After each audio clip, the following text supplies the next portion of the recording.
বলছেন এই যে রথ, জগন্নাথ দেবের যে রথটি, সেটা হচ্ছে কপিধ্বজ রথ। এই রথটি 16টা চাকা থাকে রথটায়। বলছেন এই যে 16 চাকার একটা অর্থ আছে। বলছেন তুমি যাই করো, কৃষ্ণ ভজন করো না কেন, তোমাকে কিন্তু 16 আনা পূর্ণ দিতে হবে কৃষ্ণ ভজনে। অর্থাৎ 1 আনাও যদি কম হয় তাহলে আমাকে প্রাপ্ত হতে পারবে না 16 আনা। হ্যাঁ, অর্থাৎ নিজেকে পরিপূর্ণরূপে কমপ্লিটলি স্যালেন্ডার গোবিন্দ পাদপদ্মে। কেউ যদি 1 আনাও রেখে দাও, যারা গুরুপাদ পদ্ম আশ্রয় করে সাধন ভজনে বতী হয়েছে, বলছেন কৃষ্ণ ভজনে নিজেকে সম্পূর্ণ উজাড় করে দিতে হবে, তাহলেই আমার কৃপা লাভ করতে পারবে। আবার বলছেন 16 আনা 10 ইন্দ্রিয় ষড়রিপু, অর্থাৎ পঞ্চ কর্মেন্দ্রিয়, পঞ্চ জ্ঞানেন্দ্রিয়, 10 ইন্দ্রিয় আর ষড়রিপু, কাম ক্রোধ লোভ মদ মোহ মাশ্চর্য, এই ষড়রিপুকে যদি বশীভূত করতে না পারো তাহলে কিন্তু কৃষ্ণ ভজন সম্ভব নয়। তাহলে 16 চাকার অর্থ হচ্ছে এই ষড়রিপুকে তোমাকে বশীভূত করতে হবে। তাহলে এই ষড়রিপু কোথায় বশীভূত না, বলছেন জগন্নাথের চরণে। জগন্নাথের চরণে এই ষড়রিপু বশীভূত থাকে। তাই জগন্নাথের নিচে 16টা চাকার তত্ত্ব এটাই। এরপরে যে রথটি, সেটি রথটা বলছেন বলরামের যে রথ, সেটি হচ্ছে হলধ্বজ রথ। এই রথে 14টি চাকা থাকে। 14 চাকার অর্থ হচ্ছে 14 ভুবন, অতল তল তলাতল রসতল সুতল পাতাল। এই যে তল, তুমি যে কোনো তলে অবস্থান করো না কেন, তোমাকে অবশ্যই হরিভজন করতে হবে। জীব সংসারের আইনে কৃষ্ণ বলিবার করে। বলদেব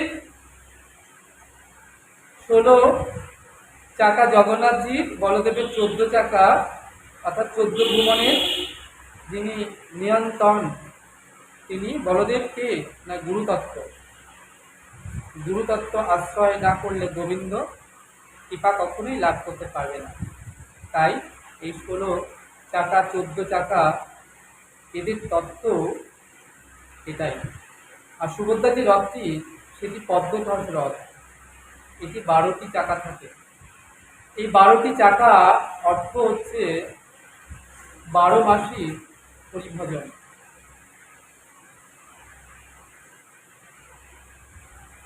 তা বলছেন এই যে জগন্নাথজি প্রত্যেক বছর যে রথে যায়, এটি নবরথে। এই নব পুরনো রথে কিন্তু ঠাকুরজি কখনোই ওঠেন না, দেখি নবরথে ওঠেন সবসময়। এই নবরথ মানে নব, অর্থাৎ নববিধা ভক্তি। হ্যাঁ, শ্রবণ কীর্তন অর্চনা বন্দনা সক্ষ পদসেবা আত্মনিবেদনা। এই নববিধা ভক্তি তোমাকে আশ্রয় করতে হবে। অর্থাৎ এই যে আমাদের দেহতত্ত্ব, এর এই নববিধা ভক্তির যদি তুমি আশ্রয় নিতে পারো, তাহলে জগন্নাথজি তোমার এই দেহ রথে তিনি অবশ্যই চড়বেন। যদি এই নববিধা ভক্তির আশ্রয় তুমি না থাকো, গুরুপাদ পদ্মে আশ্রয় করে, তাহলে জগন্নাথজি কখনোই তোমার এই দেহ রথে তিনি অবশ্যই তিনি উঠবেন না। তো বলছেন এই যে রথযাত্রা যায়, যখন দেখবেন প্রথম যে রথটা যায় সেটা হচ্ছে বলদেবের রথ। সবার আগে কোন রথ যায় না, বলদেব। বলদেব হলেন কে, গুরুতত্ত্ব। বলরাম হইল নিতাই। তাহলে যিনি বলরাম জগৎগুরু, তা গুরু গোবিন্দ ভজে সেই পাপী নরকে মজে। তাহলে আগে গুরু কি পায়, গোবিন্দ প্রাপ্তি। তা আগে রথটি কেন যায় বলদেবের না, বলছেন গুরু। এই যে গুরুতত্ত্ব বলরাম, আজ যে আমরা বলি না যে শ্রীগুরু চরণ পদ্ম কেবলই ভক্তি সত্ম বন্দময়ী সাবধান মতে। শ্রীগুরু চরণ পদ্ম, এই এখানে মায়েরা ধ্যান দেবেন, শ্রীগুরু চরণ পদ্ম। তাহলে শ্রীগুরু চরণ বলতে পারতো, পদ্ম কেন বললেন? কেবলই ভক্তি সাধন। তাহলে শ্রীগুরু চরণটা পদ্ম। তা বলছেন পদ্মের ভেতরে কি থাকে? মধু। এই জগতে মধুর একমাত্র নিবাস হচ্ছে পদ্ম ফুলের মধ্যে, অর্থাৎ শ্রীগুরুর চরণটা পদ্ম সম। বলছে এই সংসারে তুমি যদি গোবিন্দকে লাভ করতে চাও তাহলে কৃষ্ণ কিসের? ভক্তির বশ। তাহলে এই প্রেম ভক্তির মধু কোথায় পাবে? একমাত্র গুরুপাদ পদ্মে। কেবলই, অর্থাৎ একমাত্র কেবল। ভকতি সাধমা, সাধমা অর্থাৎ সদন, অর্থাৎ বাড়ি। তাহলে যদি পদ্মের মধুর একমাত্র নিবাস পদ্ম ফুল, পদ্ম ফুলে ছাড়া কখনো মধু পাওয়া যায় না এই সংসারে কোথাও, তাহলে তুমি যদি যে মধু লাভ করতে পারলে গোবিন্দকে তুমি পাবে, সেই মধুর নিবাস বা বাড়ি কোথায়? শ্রী গুরুদেবের চরণে। কেবলই ভগবতী সাধন, একমাত্র তার চরণই হচ্ছে মধু লাভের স্থায়ী ঠিকানা।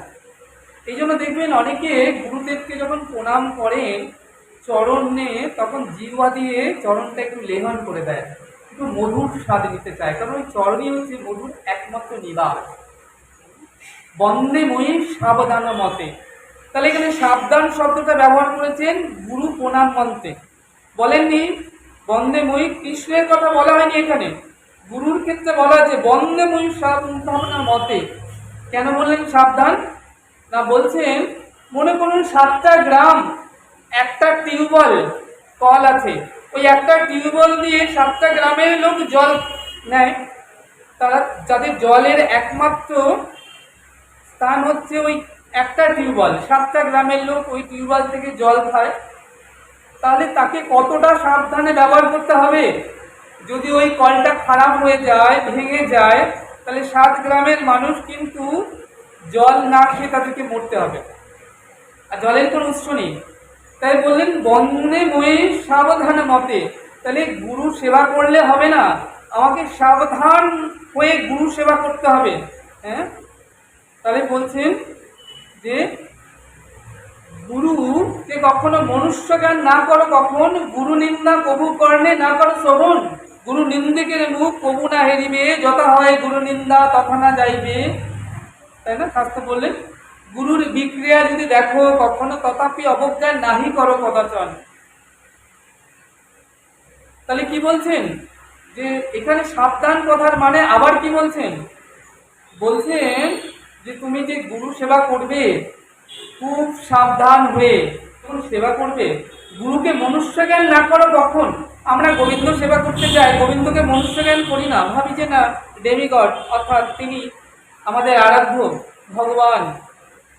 আমরা যখন উপাসনা করতে যাই, কিন্তু গুরুদেবের যখন সেবা করতে যাই মাঝে মাঝে আমাদের মনুষ্য বুদ্ধি চলে আসে, ভাবছি আমাদের মতোই গুরুদেব হয়তো মনুষ্য।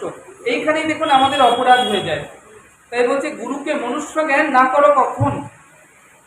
তাহলে গুরু যে তোমার কানে কৃষ্ণ কথা শ্রবণ করাবেন, হরি কথা বলছেন, তিনিও তোমার গুরু। হ্যাঁ, তাহলে বলছেন সেই গুরুকে কখনো মনুষ্য জ্ঞান করবে না, মনুষ্য বুদ্ধি যেন না জাগে। কারণ গুরুদেব বলেন ভগবানের প্রতিনিধি। একটা পাত্র পাত্রীর সঙ্গে যখন সম্বন্ধ করিয়ে দেন তাকে বলা হয় ঘটক। তেমনি এটা জাগতিক জগতে আর অপ্রাকৃত জগতে ভগবান আর ভক্তের মধ্যে যিনি সম্বন্ধ করিয়ে মিলন করিয়ে দেন তিনি হলেন শ্রী গুরুদেব। হ্যাঁ, তাই না? তাই বললেন আস্থায় করিয়া বন্ধ শ্রী গুরু চরণ, যাহা হইতে মিলে ভাই কৃষ্ণ প্রেম ধন। হ্যাঁ, তাহলে কৃষ্ণ প্রেম ধন পাওয়ার একটাই জায়গা, সেটা হচ্ছে গুরুর পদ্ম। তাহলে যে ভক্তি লাভ করলে তুমি ভগবানকে পাবে, সেই ভক্তি কোথায় পাওয়া যায়? সেই ভক্তির বাড়ি কোথায়? সেই ভক্তির ঘর কোথায়? না, গুরুর চরণে পাদ পদ্মে ভক্তি থাকে। তাহলে যদি গুরুদেব কৃপা করে তোমাকে সেই ভক্তি দেন, তাহলে তোমার কাছে গোবিন্দ প্রাপ্তি সহজ হয়। তাহলে দেখো মা, প্রথমে সেই গুরুদেবের রথটা চলছেন, অর্থাৎ বলরাম জগৎগুরু তিনি কৃপা করছেন। কারণ গুরুদেব যতক্ষণ না তোমাকে কৃপা করবেন ততক্ষণ কিন্তু ভক্তি মহারাজ তোমাকে স্পর্শ করবে না। তাহলে আগে বলদেবের রথ, মানে গুরু কৃপা হি কেবলম, আর পরের রথটা পেছনে, তার পেছনে কে আসছেন? ভক্তি মহারানী। তাহলে এই ভক্তি মহারানী গুরু কৃপা করলেন, তবে ভক্তি মহারানী এলেন। এবার এই ভক্তি মহারানী তার পিছু পিছু চলেছেন, আর ভক্তি মহারানী যখন যাকে কৃপা করলেন তার পিছু পিছু দেখুন জগন্নাথের রথ আসছে, এবার গোবিন্দ আসছেন তার পিছু পিছু। তাহলে গুরু, ভক্তি মহারানী এবং জগন্নাথ, এই হচ্ছে রথযাত্রা যাচ্ছে। দেখো এই যে নবরথ, তাহলে এই যে রথটা তৈরি হয় 106টা কাঠ দিয়ে। আমাদের শরীরে কটা হাড় থাকে গো? 106টাই হাড় থাকে। তাহলে এই যে নতুন রথটা তৈরি হলো, জগন্নাথজি কখনো পুরোনো রথে ওঠেনি না, নবরথে উঠতে হবে। হ্যাঁ, তাহলে তিনি যখন রথে ওঠেন তখন সবাই রথের দড়ি টানে, দেখো সবাই টানছে, কত আনন্দ। কিন্তু তিনি যখন রথ হতে নেমে যান তখন কিন্তু রথের দিকে কেউ ফিরেও তাকান না। হ্যাঁ, কেন? সেটা অনাদরে পড়ে থাকে। তখন সেই রথটাকে কি হয়, ভেঙে ওই জগন্নাথের ভোগ রন্ধন হয়, আগুনে পুড়িয়ে ফেলা হয়। তেমনি দেখো আমাদের এই যে যবে আমরা এই সংসারে এলাম, আমাদের দেহরথটাও কিন্তু চলছে, এখনো চলছে। এই যে দেহরথ চলছে, এই দেহরথ থেকে জগন্নাথজি রথ থেকে নেমে গেলেন, রথের প্রতি আর আদর রইল না, রথটা পড়েই রইল, কেউ তাকাচ্ছেও না ফিরে। এতক্ষণ যে লক্ষ লক্ষ লোক রথের দড়ি টানছিলেন, রথ এখন মাসি বাড়ি এসে পড়ে আছে, কিংবা মাসি বাড়ি থেকে জগন্নাথ মন্দিরে গেলেন ওই রথে, রথটা পড়েই থাকলো, আর কেউ দড়ি টানছে না। কিন্তু তেমনি ঠাকুরজি যে রথ থেকে নেমে যান, রথটা অনাদর, আর আদর থাকে না। তেমনি আমাদের দেহ রথে যখন আমাদের জগন্নাথজি থাকেন তখন কিন্তু আদর, সবাই তোমাকে খোঁজ করছে, আত্মীয় স্বজন, পরিবার পরিজন সবাই কিন্তু তোমাকে আদর করছে। কিন্তু যখন এই দেহরথ থেকে জগন্নাথ চলছে রথটা, যখন নেমে যাবেন তখন এই দেহরথটা পড়ে থাকবে, তখন 3.5 হাত জায়গাও তোমায় কেউ দেবে না। যাদের জন্য তুমি এত রক্তপাত করছো, সকাল থেকে রাত পর্যন্ত গাধার মতো পরিশ্রম করছো, এত কষ্ট করছো, 2টো রুটি হলে তোমার চলে যায়, 10টা রুটির জন্য সারাদিন দৌড়ে বেড়াচ্ছ। হ্যাঁ, সকালবেলা ধুলুধুলু চোখে বেরোচ্ছ, আর রাত্রে সেই ধুলুধুলু চোখে ঘরে ফিরছো, বলছো কোথায় কখন হরিভজন করবো, কখন হরিকথা শ্রবণ করবো। সংসারের পেছনে গাধার মতো পরিশ্রম করছি, গাধা হয়ে। তো বলছেন, যে নামে অমৃত বর্ণ সেই নামে বঞ্চিত কর্ণ, সে নাম লইতে কেন এত বাধা, সংসার অরণ্যে ভূমি। আমি এত বড় গাধা, তাহলে এত বড় গাধা কেন বলা হলো না? পরিবারের জন্য তুমি যে সারাদিন গাধার মতো পরিশ্রম করছো, হ্যাঁ, তাই জন্য তোমাকে বলছে তোমার প্রয়োজন নেই, তবুও পরিশ্রম করছো, অত সঞ্চয় করছো। এই সংসারে সকল জীবকে দেখো না, একটা গাভীকে তুমি ছেড়ে দাও, যেটুকু প্রয়োজন তার সেটুকুই ঘুরে ঘুরে ঘাস খায়। একটা পক্ষীর দিকে তাকিয়ে দেখো, যেটুকু তার ক্ষুধা সেটুকুই সে খায়, সঞ্চয় কেউ করে না। মনুষ্যর দিকে তাকিয়ে দেখো, তার যেন কখনো নিবৃত্তিই হয় না, তুমি যত দেবে তত আরো চাই, আরো চাই, আরো চাই। তাই বললেন তুমি গাধা, আমি এত বড় গাধা, হ্যাঁ, সংসার অরণ্যে ভ্রমণ করছি, আমি এত বড় গাধা। কে? রথের মাহাত্ম্য আস্বাদন করছি, রথতত্ত্বের সঙ্গে দেহতত্ত্বের কথা। তাহলে আমাদের জানতে হবে এই রথটার প্রসঙ্গে। তাহলে দেখো যখন জগন্নাথ দেবের রথটা, আর এই যে 106টা কাঠ পুড়িয়ে ফেলা হয় জগন্নাথজির ভোগ রন্ধন করতে, আমাদের ঠাকুরজি যখন শরীর থেকে নেমে যায়, আমাদের রথটাও কিন্তু কি হয়, পুড়িয়ে দেওয়া হয়, চিতাতে ভস্ম হয়ে যায়।